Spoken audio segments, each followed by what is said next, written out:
La Metropolitana en la Feria Internacional del Libro de Guadalajara. Acompáñanos en nuestras transmisiones en vivo.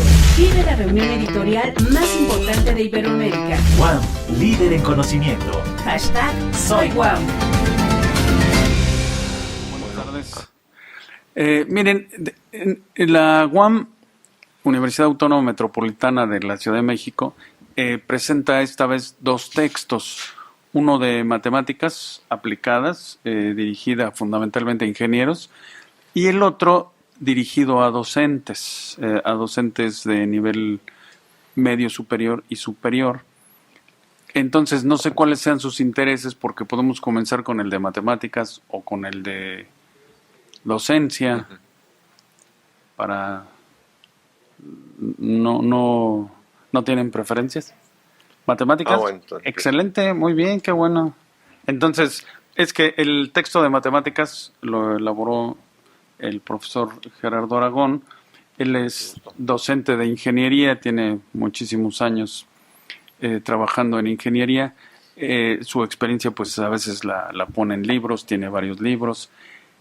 Es un gran docente, muy reconocido en la universidad, trabaja con la industria y trabaja la parte matemática, entonces no escribe matemáticas tan abstractas como para un estudiante y que no vayan a servir para nada, ¿verdad? Todo tiene una razón de ser.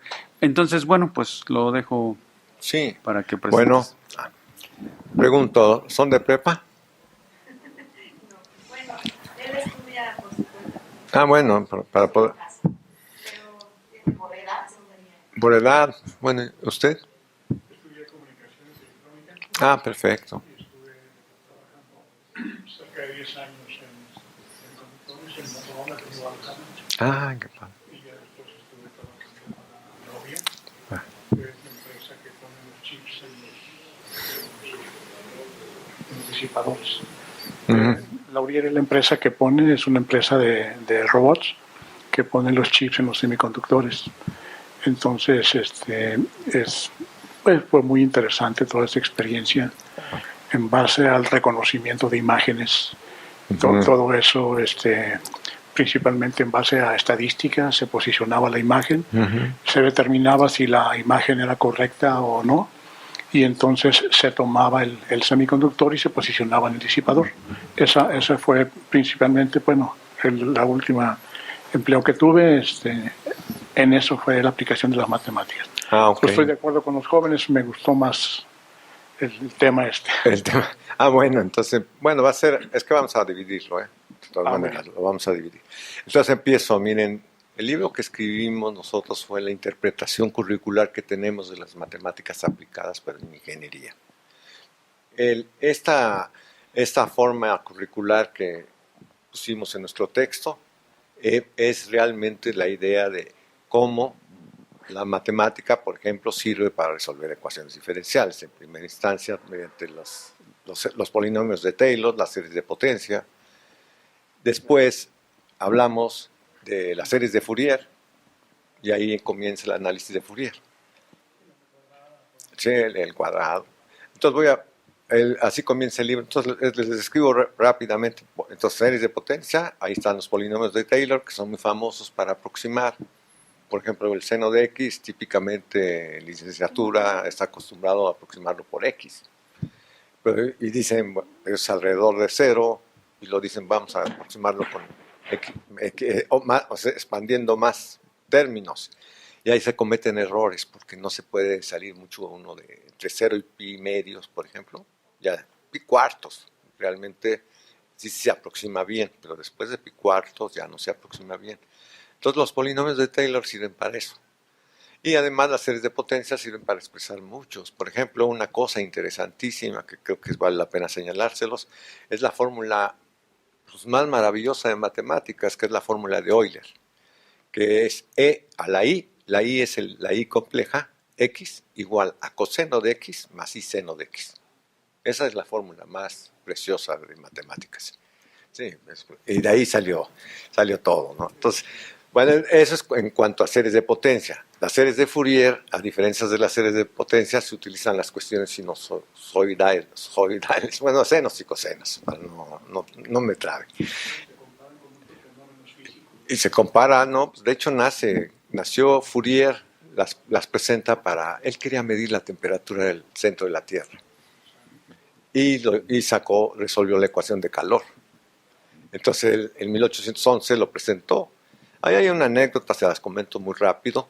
Por ejemplo, en esa época había un matemático Cauchy, un francés, que él decía que toda función continua convergía a una continua. Y eso es falso. Cauchy lo demuestra, porque puede tener una serie de potencias, series de Fourier que convergen a escalones. Y es discontinuo. Entonces eso también marca la diferencia, ¿no? Y son importantes. Pero bueno, el libro trata de extender las series de potencia a la transformada de Laplace. ¿Cuál fue el trabajo de Laplace? El trabajo de Laplace fue agarrar ya sea un sistema de ecuaciones diferenciales, en el caso general, ordinarias o parciales inclusive, y transformarla en ecuaciones algebraicas. O sea, las ecuaciones, las normales, ¿no? Las del álgebra elemental. Y lo tomaba uno la inversa. De hecho, existen tablas, todo eso en la literatura. Bueno, en Google las encuentran si quieren, ¿no? Entonces, esta es la transformada de Laplace. Pero lo interesante fue cómo generalizamos de una suma infinita a un integral, ¿sí? Que es Laplace. Es un operador lineal, es muy importante para ingeniería. La mayoría de los ingenieros deben de tomar cursos como esto, a mi juicio, ¿no? Pero él también quisiera comentar y es la parte más interesante, la de transformada de Fourier. La transformada de Fourier sale para cambiar del dominio de la función a las frecuencias. Entonces, en lugar de estar trabajando en el dominio de la función, y se complicaba todo, pues mejor se iban al espectro de las frecuencias. Y eso fue lo que permitió pues, la radio, la televisión, los celulares también. O sea, de hecho, el caso más elemental sería, yo estoy hablando, y lo que ustedes están oyendo se está transformando en Fourier, ¿eh? Exactamente. Entonces, esa es la parte de Fourier. Y es muy interesante, se usa en reconocimiento de imágenes, en filtros, en redes neuronales. No sé si se han oído redes neuronales, que es lo que usan en sus celulares, ¿no? Por ejemplo. Es la aplicación principal actual Claro. que se tiene en el área de electrónica. De electrónica. Es precisamente lo que le comentaba, o sea, para poder posicionar un chip dentro de un disipador correctamente, es reconocimiento de patrones. De patrones. Ajá. De hecho, redes neuronales. De hecho, inclusive las series de potencia da forma de reconocimiento de patrones, ¿eh? Así es. Entonces, no, de hecho, las redes neuronales, pues contestó, es un algoritmo. Es un simple algoritmo finito. Lo que pasa es que si hubieran estado cuando yo era estudiante, olvídense, no podían haber redes neuronales por la capacidad de cómputo. Sí, exacto. Ahorita, pues, con un celular que traen, llegan a la Luna. Con eso llegaron, esa fue la capacidad que se utilizó para llegar a la Luna. Entonces sí tiene mucho impacto las redes neuronales. El problema de evolucionar fue precisamente los volúmenes de información para las imágenes. Para las imágenes. Sí, no, de hecho en visión robótica hay mucha aplicación. Así es. O sea, que un robot pueda visualizar este objeto y tomarlo y llevárselo a... No es como los supersónicos.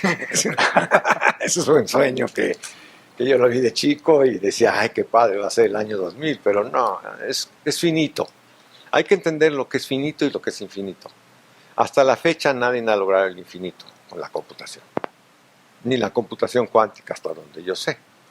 Esa es la idea. Por ejemplo, si ustedes tienen pi o tienen e, que son los dos números muy populares, esos tienen nomás un finito. Si ustedes compran una computadora y quieren mucha precisión, tendrían que tener, pues, no sé, 10 a la 50 para que tuvieran una de decimales, porque ellos no tienen una fórmula como un tercio. Un tercio es 0.33333, y en cambio pi es 3.1415, y quién viene no se sabe. Y así siguen. Y un trabajo que se hizo en el siglo XIX fue ese, expandir mucho encontrar más decimales de pi. Entonces también, que es también un error, y eso lo comento por mis trabajos en CAD/CAM, ¿no? En paquetes de diseño y asistido por computadora. Ellos, por ejemplo, dicen, ay, mira, o en un Paint, dicen en un círculo, y les digo, oigan, eso no es un círculo, y jamás lo hacen un círculo. Así de tranquilo, porque no, la computadora es tonta, les digo, llega nomás a pintar un hexágono, o digo, un polígono de si quieren en helados, pero no van a poder, nunca van a poder pintar un círculo. Por eso, no sé si han oído que dicen la cuadratura del círculo, que era un problema griego muy antiguo. Eso está demostrado en matemáticas, que no se puede. Si ustedes agarran el círculo de radio 1, por ejemplo, sería pi, porque es pi r cuadrada, ¿no? Entonces sería pi, y nunca pueden ponerlo como cuadrado. Ese es el punto, ¿no? O sea, tenemos el problema, o sea, la electrónica ha avanzado muchísimo, pero no se ha logrado tener el infinito. Ese es el punto, ¿no? Y yo dudo que lo logren. No sé si todavía tengo tiempo. No, tienes tiempo. Avísame. Sí, yo te digo. Entonces de eso se trata mi libro, ¿no? Pero quisiera comentarles qué estructura tiene el libro. O sea, nosotros quisimos mostrar, traigo mi acordeón, quisimos mostrar a la matemática como una construcción humana edificada mediante la imaginación, no la fantasía, o sea, la abstracción. Es que también esa es la otra. Yo de formación soy matemático, pero tengo más de 40 años trabajando en ingeniería, entonces más bien ya no soy tan matemático. Y la cultura, o sea, imaginación y cultura, no la erudición. Entonces, en ese sentido es la estructura fundamental del libro. O sea, no nos fuimos a demostrar teorema lógico-deductivo, teorema, demostración, como a mí me enseñaron, sino es aplicar teoremas. Y eso es lo más interesante para todos los que nos están escuchando, es muy importante eso, saber aplicar el teorema, sobre todo en ingeniería.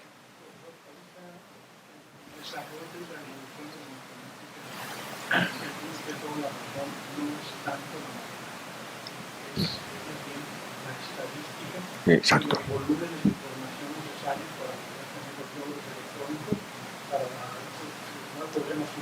Sí, es el random.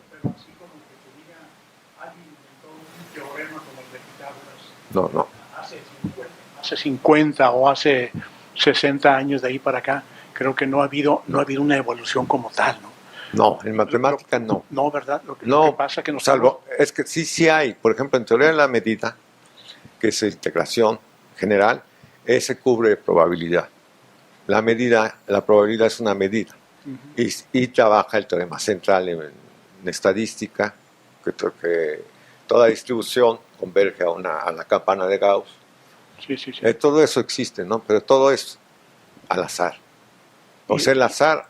Y es un volumen de datos, es un manejo de volumen de datos, nada más. Nada más. Pero no hay innovación, ¿verdad? No hay exactitud. Sería la palabra. Profesor, estoy buscando un libro. No sé si alguno más de ustedes lo conoce, lo ha escuchado, por ahí lo vi navegando en esta cosa. ¿Es Dios matemático? No. Pero lo empecé a leer virtual. Yo lo quiero en físico, porque aquí es un problema para... Pues mire, Jan Stewart tiene el libro Dios... Es que hay una frase famosa de Einstein que decía, ¿Dios juega a los dados? Exacto. Y decía que no podía jugar a los dados, pero está la mecánica cuántica que le contradijo. Pero ¿Sí? Jan Stewart, así es el autor, es inglés, y Dios sí juega a los dados. Es lo contrario de lo que dijo Einstein, sí, ¿no? por eso si quiere un libro de esos, es un libro de divulgación. El nombre es Jan Stewart. Si quiere, ahorita cuando terminemos le paso. Me pasa el dato. Y es que le digo yo, es de un autor que se apellida Livio, no me acuerdo el nombre, pero es Livio, Tito Livio, algo Tito así. Livio. Y lo busqué en Amazon, pero está agotado, o sea, no hay. Y aquí nadie me ha sabido informar. No, si no le doy mi correo y buscamos. Muy bien. Y le puedo pasar libros a Muy esa bien, dirección, profesor. porque hay muchos libros de divulgación. Jan Stewart es un gran divulgador. Excelente, Pero es así gracias. precioso. Pero ya pasamos. No, todavía. No son parte para la... bueno, todo puedo seguir. Sí, no, Jan Stewart es maravilloso, ¿no? Y de hecho tiene sus libros de juegos, y tiene juegos lógicos, y tiene... También está Ivar Ekela, que habla de caos. Ahorita también en eso sí ha evolucionado la matemática, que no ha hablado de caos. Aquí no hablo de caos, pero bueno, ya me han estado metiendo mucho. Pero caos tiene mucho sentido ahorita porque están las redes neuronales. Sí, Y lo que se busca es estabilidad. O sea, que no se vuelva. Por ejemplo, existen en mecánica de fluidos existe lo que se llama el número de Reynolds. Si el flujo está antes del número de Reynolds, es un número adimensional, es decir, no tiene unidades, significa que el flujo es laminar. Si se pasa, ya hay turbulencia y ya no se puede controlar. Bueno, ejemplo, agarren la llave de su lavabo y lo abren despacio. Que se tire, lo abren despacio y sale laminar. Ábranla así y así son. Y nadie puede modelar. Y de hecho les hago una cita de un gran físico, Landau, que decía él que cuando se muriera, que ya se murió por cierto, hace muchos años, tiene 12 libros de física ruso, de la matemática de la Unión Soviética, él decía, cuando me muera voy a preguntar dos cosas. Una, el problema de los tres cuerpos, porque nomás hemos resuelto el problema de los dos cuerpos. ¿Cuál es? Tierra-Sol, es una elipse. Pero si le pones a Júpiter, pues ya le mete gravedad. Entonces ese problema no está resuelto hasta la fecha. Bueno, no sé, no está resuelto. Bueno, entonces dice, voy a preguntarle sobre ese problema. Y también le voy a preguntar el problema de turbulencia. Y dice Landau, Dios podría decir algo sobre el primero, pero por el segundo no tiene ni la menor idea. No va a tener la menor idea. O sea que turbulencia es un problema grave. Y hasta la fecha, si uno crea una red neuronal, pues lo que requiere es estabilidad. Entonces requiere, por ejemplo, un número adimensional. Yo no soy muy metido en eso, ando metiéndome, que ya a mi edad ya no debe estar haciendo estas cosas, pero me interesa mucho saber, porque está eso, están los exponentes de Lyapunov, hay muchas cosas que ya nos controlan la estabilidad, ¿no? Pero eso es, bueno, si hay ahí le dejo para que entremos a algo más sabroso, como lo que hemos hecho en el sistema de aprendizaje individualizado. Mauricio Bastien, él tiene un doctorado en educación, en física, ¿verdad? En física educativa, sí. Es docente, trabaja en el sistema de aprendizaje individualizado, que tiene 47 años de existencia, ahí andamos juntos. Coincidimos ahora en este momento, él es físico, yo soy matemático, pero yo estoy en ingeniería, él no. La idea es que ya ven que tuvimos una gran pandemia, ¿no? Y que nos forzó a estar en casa, encerrados, y que la enseñanza remota, y que no pudimos nosotros, no estábamos preparados para la enseñanza remota. La UAN Azcapotzalco tenía el SAI desde hace 47 años y tenía sus principios, que ahorita nos va a señalar el doctor Mauricio Bastien, y no había forma, ¿no? Entonces, ahí vamos a platicar de eso, ¿no? ¿Cómo hacerle si nos viene otra pandemia? Eso es lo que no cree. Yo no creí que en mi vida iba a haber una pandemia, y la vi. Y me encerraron. Entonces, nunca lo imaginé. Entonces, le doy la palabra al doctor Mauricio Bastien. Bien, gracias. Pues nosotros escribimos un libro, junto con Gerardo y otros compañeros, a partir de una experiencia que les digo ya tiene 47 años.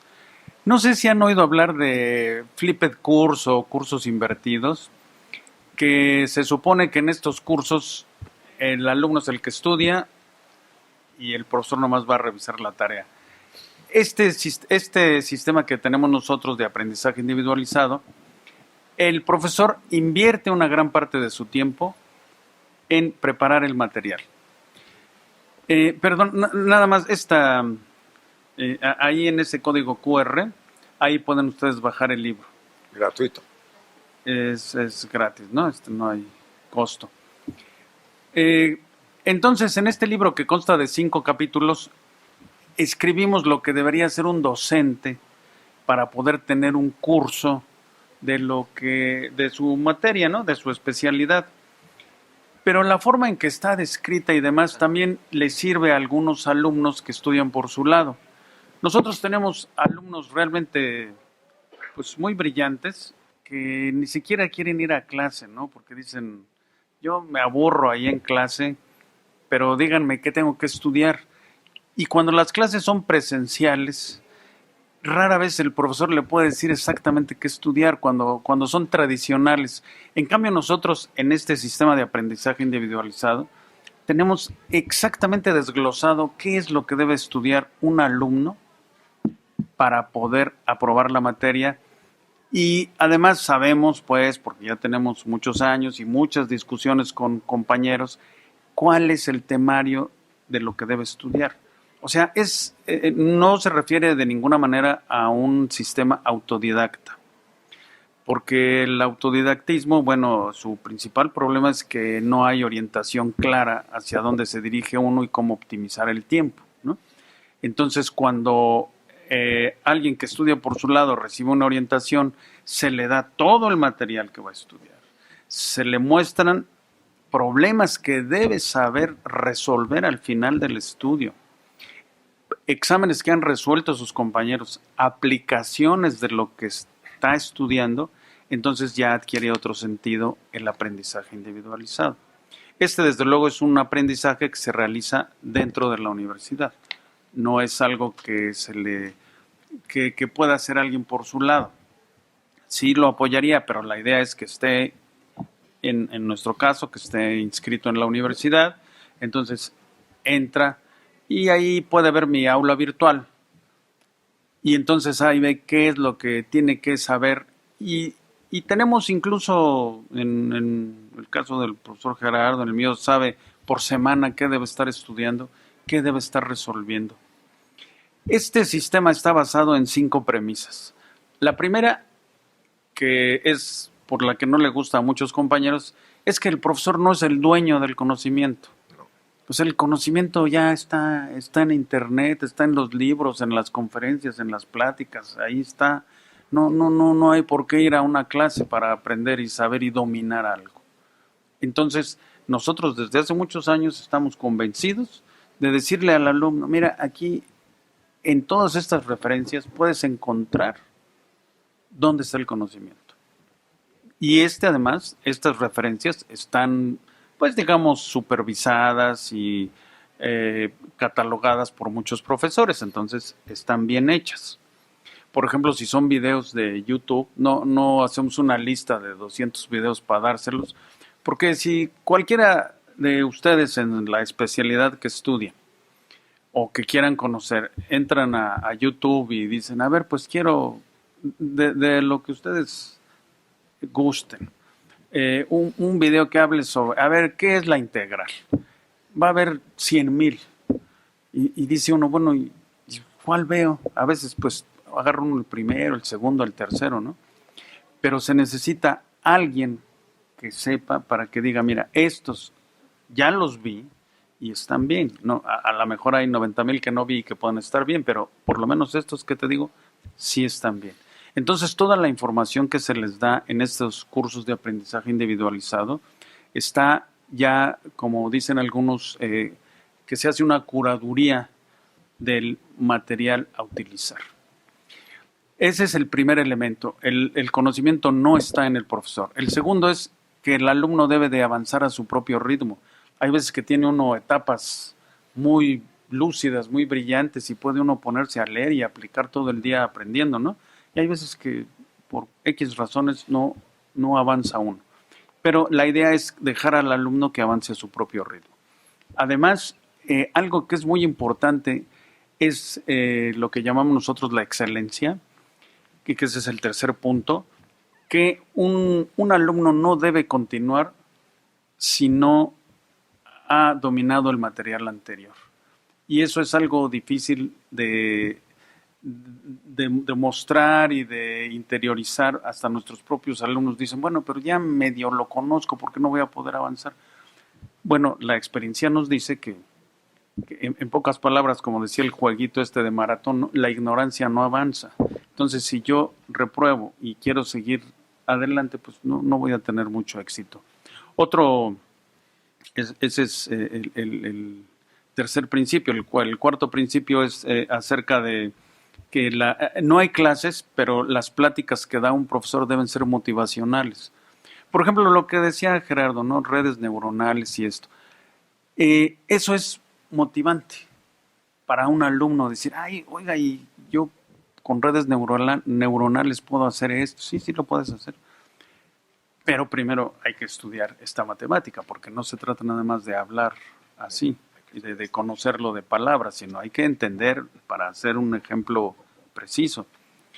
Y otro de los principios, esto se refiere entonces, para redondear este principio, es que no hay clase, pero hay pláticas motivacionales. Y el último principio es que todo el contenido se debe partir en pequeñas unidades. Porque si algo lo partimos en pequeñas unidades, lo cual, digamos, desde el punto de vista de la lógica se le llama analizar. Analizar, pues, es partir, ¿no? Y entonces yo ya puedo estudiar pequeñas unidades y después sintetizo, es decir, junto todo lo que aprendí, y eso con una orientación del profesor mediante algunos problemas en los que se muestra cómo unir todos esos pequeños conocimientos, pues da como resultado que el alumno primero parte en pequeñas unidades. Bueno, no el alumno, el profesor lo hace, el alumno lo estudia, al final sintetiza y bueno, pues ya logra un conocimiento integral de la materia en el nivel que nosotros le hemos pedido. Entonces, en este libro, en 5 capítulos, estamos vaciando toda esa experiencia, ¿no?, de muchos profesores y 47 años, y está ahí a la disposición, pues es gratuito el libro. Vamos a dar cursos continuos, pero antes de continuar, bueno, ¿qué nos dices? Voy a seguir hablando. Primero, pues, la idea de descomponer un problema en problemas más simples viene desde la época de Descartes. Descartes decía eso, no ataques un problema. Posteriormente lo agarró ya Polya en problem solving, resolución de problemas, y así se fueron. Entonces yo cuando me acerqué al SAI, cuando nos acercamos al SAI, yo veía que tenía un mapa de conceptos, cómo descomponerlos en los conceptos más simples y que el alumno al final pudiera tenerlo. Bueno, descomponerlos eso lo dividimos en unidades nosotros.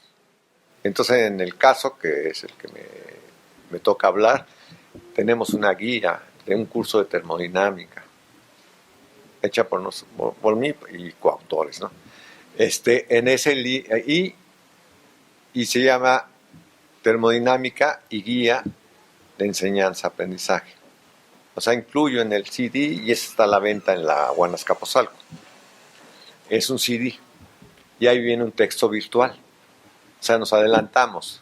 En el 2011 se nos ocurrió a nosotros meternos en Flash y hacer el texto virtual, donde ya veíamos pues, los ciclos de combustión interna, los ciclos de potencia, y empezar a meter gases ideales, entropía también es bueno en caos, pero entropía, etcétera. Y ahí fue cuando dijimos, bueno, que no hacemos un texto virtual. Entonces, cuando vino lo de la enseñanza remota, en mi caso, pues fue muy fácil. Tenía la guía del SAI, estaba totalmente hecho. Pero es que a veces lo voy a decir, les platica uno a las autoridades si no quieren ver eso. Yo les decía, vámonos a educación a distancia. Y creo que tratamos ahora con Mauricio y los compañeros, los coautores, que es Carmen González y Ángel Martínez, somos los 4. Dijimos, vamos a entrar a esto es semipresencial y, ¿por qué no remoto? Por si nos cae otra pandemia. O sea, dijimos, es que no sabemos, y que la gente tenga acceso a este tipo de materiales. Y no es lo mismo, porque miren, yo ahora después de la pandemia he visto, y creo que te ha tocado a ti, los alumnos que tenemos, pues son alumnos de TikTok. A mí me tienen impresionado, ¿eh? Piensan que en 10 segundos van a aprender. Entonces dice uno, pues, o se meten a YouTube y resuelven una ecuación diferencial, por ejemplo, y piensan que no les van a cambiar los números, ¿no? Que les ponen otra y ya no pueden. Pues sí, ese es el problema. O sea que está restringida las cosas. O si se meten a ver redes neuronales, les ponen ahí un ejemplito, el más fácil, ¿no? Pues una 3x3, una matriz 3x3 y vámonos, ¿no? O sea, estas cosas son de buscar cómo aterrizar de una forma un sistema que la Juanas Capozzelo tiene desde hace 47 años. Y decir, no, este es un sistema que queremos, por eso vamos a dar cursos a los profesores, abierto para todo el mundo, y por eso se da gratuito, para que todo el mundo entre y pueda hacer una guía de estudio. Eso es fundamental. O un guía de estudio sería como un manual de prácticas, ¿sí? Y eso, tratar de que con esa guía de estudio y con los videos, no necesariamente un texto virtual, pueden hacer videos, pero videos seleccionados por un guía. O sea, en ese sentido, como dice Mauricia, el profesor ya no es el dueño del conocimiento, solamente está guiando. Por ejemplo, nosotros hacemos la unidad, tiene actividades, tiene un sistema muy detallado de las actividades que tiene que hacer el alumno y de lo que no tiene sentido que lea, si quiere hacerlo extracurricularmente, pues lo hace. Y vienen los objetivos de aprendizaje, que se trata de que sean estadísticamente alcanzables, porque si no, no tiene caso, ¿no? Estamos dando cursos que no están avanzando la gente. Y luego viene y ahí pueden venir cuestiones como fórmulas, las fórmulas importantes, resúmenes de la unidad. Y luego viene una autoevaluación, que los alumnos dicen, ¿y yo por qué esa se la entrego y ya pasé? No, hay esa autoevaluación y tú presentas, y es para que uno se autoevalúe. Y también vienen acompañados con 3 opciones de exámenes. O sea que si reprueban, tienen otra oportunidad, pero se da retroalimentación inmediata. No es al otro día ni en una semana, no, sino se da retroalimentación. Ese es el SAI, ¿no? Si hay preguntas, ahí tenemos tiempo todavía. Algo que se me escapó ahorita de ahí, de esas 2 sillas. Se fueron corriendo. Si se fija, vea nada más el público que vemos aquí. Desde el momento que sacamos el banderín de matemáticas, ¿cuál es la actitud de la gente? Se va. Y yo la verdad estaba impresionado con los 2 jóvenes, porque están chiquitos. Y a mí me da mucho gusto que la gente de esas edades se interese por este tema. Pero vaya usted a una primaria, vaya usted a una secundaria, haga de cuenta que hacemos esto cuando decimos matemáticas. Es la corredera de ratones para todos lados. Díganme si no todos ustedes la experiencia que hemos tenido con las matemáticas. Entonces, ahorita me estaba dando mucho gusto y casi les iba a poner cohetes a ellos, ¿no? A los 2 chavos, porque los 2 estaban opinando precisamente en su tema. matemáticas. Sí. O sea, Sí se vio. Yo me quedé impresionado de cómo es posible que estos 2 jóvenes sí se interesen en esto. Entonces me dio mucho gusto, pero vea el resultado. O sea, ese es el promedio nacional. Sí. Que no hemos sabido motivar a la juventud para tener interés en un tema tan hermoso, porque el hecho de que yo haga esto, ya apliqué una serie de Fourier. Una serie de Fourier, exacto. ¿Sí o no? Sí. Así de fácil, o sea, Así de fácil. y no tenemos que hablar de cosas tan sofisticadas, tan lejanas de la realidad, más que eso. Y yo se los digo porque ahora en enero me contagié de COVID. Y créanmelo todos, que fue una hazaña el que yo estuviera así como estoy ahorita. Claro. No podía estar así, no podía estar parado, me empezaba a ahogar. ¿Qué es eso? Eso no es más que una matemática aplicada al ser humano, o sea, es entenderlo, es saber que existe eso ahí y que lo tenemos aquí y no tenemos que estudiar nada, simplemente entenderlo. Por eso me dio mucha tristeza ahorita que los dos jóvenes se fueron. Sí, yo también. Porque tenía mucho gusto de verlos ahí. Yo también lo sentí. ¿Sí o no? Sí. O sea, usted y yo lo estábamos disfrutando cuando ellos estaban hablando, ¿sí o no? Sí, porque estaban muy interesados. Estaban muy interesados. No sé por qué se fueron, la verdad. No sé por qué se fueron. Ahora, pues yo puedo comentarle, creo que la política científica, tecnológica del país no data de ahorita, ¿no? Desde hace mucho tiempo se dirigió a hacer, y lo dijo alguna vez un director adjunto de CONACYT, que no digo su nombre, porque no es pertinente, y dijo, la investigación que tenemos que realizar es de grandes ligas. Como si nosotros fuéramos primer mundo. Así, y se lo dijimos, ¿eh? Bueno, yo tengo un proyecto que es Programa de Desarrollo Profesional en Automatización y es de vinculación universidad-industria. Y él fue ese día porque estaba en la Azcapotzalco y fue y lo vio. Y me acuerdo que un compañero mío que ya se nos fue, él le dijo, esto es tecnología, ¿eh? ¿Quieres entrar? El cuate dijo, sí. Entró, salió y me dijo, les doy dinero por su laboratorio, médanlo por laboratorios. Y nosotros dijimos, habíamos metido un proyecto con así de tecnología y ellos nos contestaron, es tecnología, no se aprueba.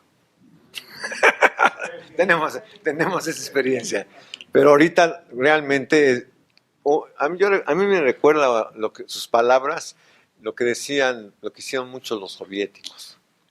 Ellos, los gallones, como Landau, como Kolmogorov, que es muy, muy importante ahorita en redes neuronales también, bueno, varios. Ellos los hicieron escribir libros de divulgación. Se llamaban Lecciones de Matemáticas. Si los logra conseguir, porque son de la MIR, yo sí tengo muchos, ¿eh? Ahí los tengo porque me gustaba. Y hay unos libros que están más duros, ¿eh? Muy duros para la secundaria, ¿eh? Pero ellos los hacían para secundaria. Y eran grandes. Fueron los que hicieron el primer viaje a la Luna, el Sputnik, en 1957. Ese es nuestro reto. Que los jóvenes se interesen En eso. porque es hermoso el tema, o sea, es todo lo que usted está viendo alrededor, todo lo que ve, usted lo acaba de decir, lo que estamos hablando son series de Fourier. Son series de Fourier. Todo lo que estamos viendo alrededor no son, fíjese ahí nada más, ahí estamos viendo a Pitágoras. Vean claro, esto, sí. Nada más, qué interesante. Esto que está aquí, esto es el teorema de Pitágoras, ¿sí o no? Sí. Es la sombra de la luz que está proyectando. Un triángulo. Y tranquilamente está la demostración. Y ahí está la demostración. Así de fácil, o sea, no ocupábamos más que venir aquí, ver las sombras y ver todo, para ilustrarnos lo que estos caballeros nos pueden decir, ¿sí o no? Se emociona uno, ¿no? Pero me bajaron la moral los dos chavos. ¿Por qué se fueron? Porque se fueron. Pero bueno, de todas maneras, pues lo interesante, bueno, sabemos que la matemática, y sí siempre me dicen, ¿cómo eres matemático? Eso es muy difícil. Y yo les digo, no. Yo por eso estaba haciendo mucho énfasis en que hay que aplicar los teoremas, no hay que demostrarlos. Y es algo que no entienden los que están enseñando matemáticas. Exacto. Ya está todo hecho. Ya está todo hecho. Ya está todo hecho. Ya nada más es como un artesano de Tlaquepaque. Exacto. Dale el barro, ¿qué es lo que va a hacer? Maravillas. Maravillas, ¿no? La que parte, vea nada más, qué interesante, ¿no? Sí. Bueno, le iba a decir, ya me mandaron por Facebook, y recuerdo ese gol, por cierto, muy futbolero, el gol de Roberto Carlos. Uno que está a medio campo y hace un círculo y se mete a la portería. Y ahí dice, ahí hay matemáticas. Y bueno, y venía por un matemático del Instituto de Matemáticas y él dice, no, lo interesante es la estadística. Así es. Porque no es así de exacto. Ese toquecito que le dan el momento que lanza la pelota, eso es lo que deberían de darle de capacitación a nuestra selección nacional. Exacto. Para que entiendan lo que están haciendo ahí, sí. Porque ¿qué están haciendo ahí? O sea, no es más que un flujo de cuerpos, choque de cuerpos, de impactos, que necesitan saber que el impacto emocional que nos acaban de dar fue negativo, ¿eh? Pues yo no les creo desde el 1970, por cierto. Pero bueno. Sí, una pregunta. Bueno, pues muchas gracias por dar este tipo de información, aunque yo llegué un poquito tarde, pero de verdad que hace falta más esa divulgación de las matemáticas aplicadas. Y acaba de mencionar usted algo muy importante, que los maestros, o sea, no están haciendo bien su trabajo en clase para transmitir esa euforia, hablando de fútbol, esa euforia sobre las matemáticas, que son fáciles y sencillas si se les enseña desde pequeños que todo en la vida son matemáticas, el universo está hecho matemáticamente, nosotros, todo es a base de las matemáticas, la geometría, todo. Entonces, es bellísimo, pero hay que transmitírselo a los niños para que no tengan problemas cuando van creciendo en la primaria, en la secundaria, en la prepa. Desde niños absorben con más facilidad todo lo que nosotros les queramos enseñar. Entonces, las matemáticas sería fantástico que desde pequeños pues de transmitirles el amor a las matemáticas, ¿verdad? De hecho, hay una colección de libros de secundaria de un exalumno mío, creo que es el más talentoso que he tenido en matemáticas, que se llama Matemáticas para la Vida. Ajá. Y lo metieron a la SEP y se los aguantaron 4 años. Y le dije, y se los dijo, yo no creo que se los aguanten más tiempo. Porque viene el cambio. Viene el cambio y no lo quieren permitir. Ya no lo quieren. Pero yo los tengo, Tengo las copias en PDF. Pero qué tristeza que no lo permitan. Y aún más, tengo el trabajo que hemos empezado a hacer desde hace muchos años en un tutor inteligente de matemáticas, donde yo le platicaba hace rato a Mauricio de este proyecto de que uno llega a Blancanieves con los cuentos clásicos. Llega a Blancanieves, son 6 enanitos y pues comen, pues no alcanza la comida porque ya son 7. Claro. Entonces el problema que se enfrenta Blancanieves es al día siguiente hacer para 7. Claro. La respuesta pues es una proporción. Sí. Pero lo hicimos con opción múltiple y con retroalimentación inmediata. No, mira, es una proporción de este estilo. Claro, Sí, gracias. Quedan 5 minutos. De eso se trata. Algo que yo quiero meter en un crisol, profesor, es una cosa que dijo usted interesantísimo y otras cosas que dijo el profesor súper interesante también. ¿Qué fue lo que dijo usted? Algo motivacional para hacer que las matemáticas entren en los bebés, ¿verdad? Desde bebés. Y otra que acaba de decir el profesor también interesantísimo es el hacerlo de una forma estructurada. Y ese fracaso que tuvimos nosotros con la pandemia, para el doctor fue todo un conocimiento porque se dio cuenta que tiene tiempo de razonar, tiene tiempo de corregir y tiene tiempo de mostrar finalmente la forma de cómo captar los fenómenos matemáticos. ¿Sí o no, profesor? Así es, así es. Es lo que usted dijo. Entonces, esas dos cosas yo las meto en un crisol y creo que ese es el secreto que nos hace falta. Pero meterlo, como dice acá la señorita, desde primaria, ¿verdad? O sea, ¿para qué? Para que a los 12, 15 años tengamos jóvenes como estos. A lo mejor ahorita fue algo impetuoso, no, va, pero ya tienen el interés. O sea, ya algo los jaló y los sentó ahí. Eso es bien interesante. Ahora, nuestro reto es tenerlos ahí, ¿verdad? Que solitos se queden ahí hasta el final del camino, porque si se fijan, a ellos les pasó lo mismo que a la selección mexicana. Al segundo partido ya estaban en el suelo. Vea esto. Entonces lo que queremos es que ese tipo de jóvenes, aunque no entiendan, aunque sea lo que sea, pero que se les quede en el subconsciente los conceptos importantes de lo que acaban de decir ustedes dos. Muchas gracias. ¿Sí o no? O sea, ese es el mensaje. O sea, fíjese nada más. Si lo metemos en un crisol, eso es lo que necesitamos dárselo a un señor que le hace falta datos para que tenga otros datos. Otros datos. ¿Verdad? Así es. Yo nada más quería hacer el comentario de que los libros de primaria actuales en la parte de matemática realmente están muy bien hechos.